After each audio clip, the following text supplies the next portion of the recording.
Halo Tappers, setelah sebelumnya kita mempelajari tahap perancangan presentasi, sekarang kita lanjut ke tahap persiapan presentasi, yaitu General Design. Berikut beberapa tujuan pembelajaran yang akan kamu capai setelah menonton video ini.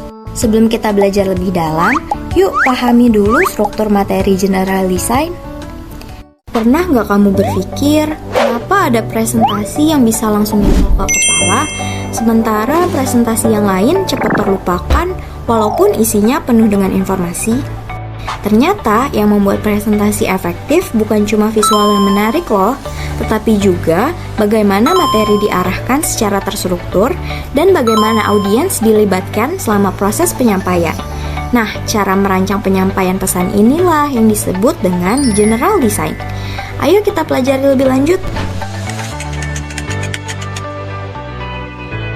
Sederhananya, General Design adalah perancangan struktur dan pendekatan penyajian presentasi secara menyeluruh. Ingat ya, ini dilakukan sebelum kita masuk ke urusan teknis seperti pemilihan warna dan jenis font. Jadi, General Design bukan cuma tentang gimana slide kamu terlihat, tapi juga gimana presentasi kamu bekerja untuk menyampaikan pesan ke audiens. Lalu, kenapa General Design itu penting? Karena desain umum presentasi yang baik memastikan pesan utama tersampaikan, meningkatkan fokus dan perhatian audiens, membantu audiens mengikuti alur materi, dan meningkatkan keterlibatan audiens. Sebaliknya, kalau General Design diabaikan, maka presentasi jadi tidak efektif, pesan tidak tersampaikan, dan audiens akan bingung serta kehilangan perhatian. Nah, makanya General Design itu penting banget. General Design terbagi menjadi dua faktor, yaitu Structural Appeal dan Personal Appeal. Kita mulai dari faktor pertama, Structural Appeal. Ada 6 elemen yang harus kamu ingat. Pertama, Overview.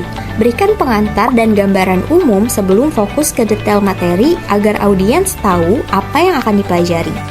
Kedua, Pacing. Artinya menyesuaikan kecepatan penyampaian dengan audiens, materi, dan respon yang diinginkan.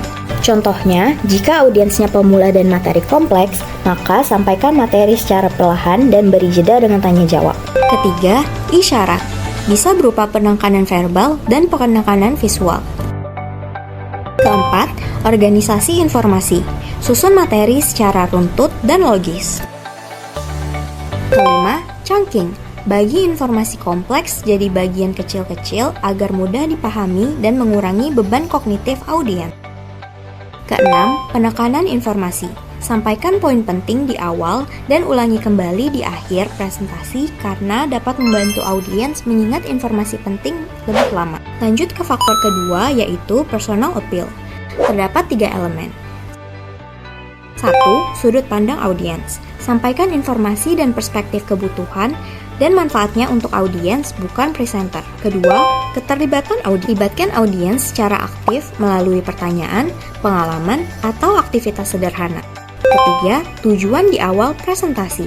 Jelaskan dari awal apa yang akan mereka ketahui, lakukan, dan rasakan setelah presentasimu selesai.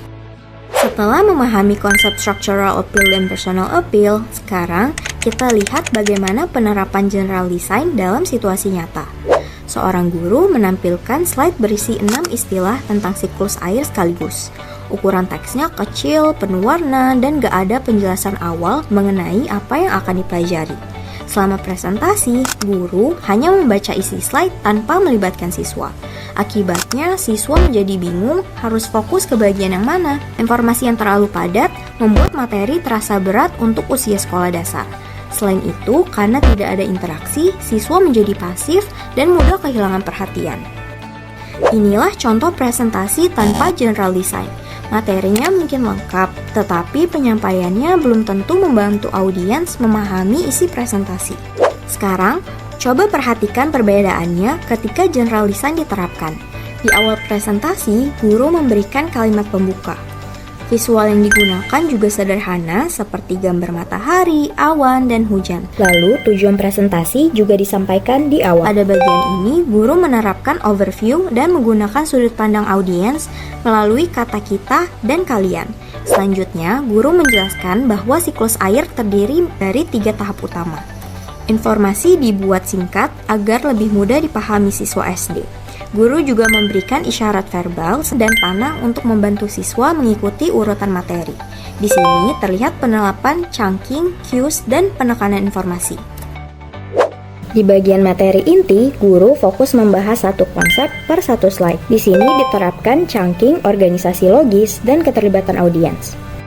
Berikut beberapa cara guru melibatkan siswa. Pertama, hubungkan materi dengan pengalaman siswa melalui pertanyaan. Pendekatan seperti ini membuat siswa merasa lebih dekat dengan materi karena konsep dikaitkan dengan kehidupan sehari-hari. Cara kedua, libatkan siswa melalui contoh yang familiar. Cara ini membantu siswa memahami konsep abstrak melalui pengalaman nyata. Cara ketiga, ajak siswa berpikir melalui pertanyaan sederhana. Pertanyaan seperti ini membuat siswa tidak hanya mendengar, tapi juga berpikir aktif selama presentasi. Di akhir presentasi, guru kembali mengulang 3 tahap utama dari siklus AIR. Hal ini membantu siswa memahami informasi penting yang sudah dipelajari. Guru juga memberikan call to action sederhana. Lalu presentasi ditutup dengan kalimat yang mudah diingat. Dari contoh tadi, kita bisa melihat bahwa general design membantu presentasi menjadi lebih terarah, mudah dipahami, dan melibatkan audiens.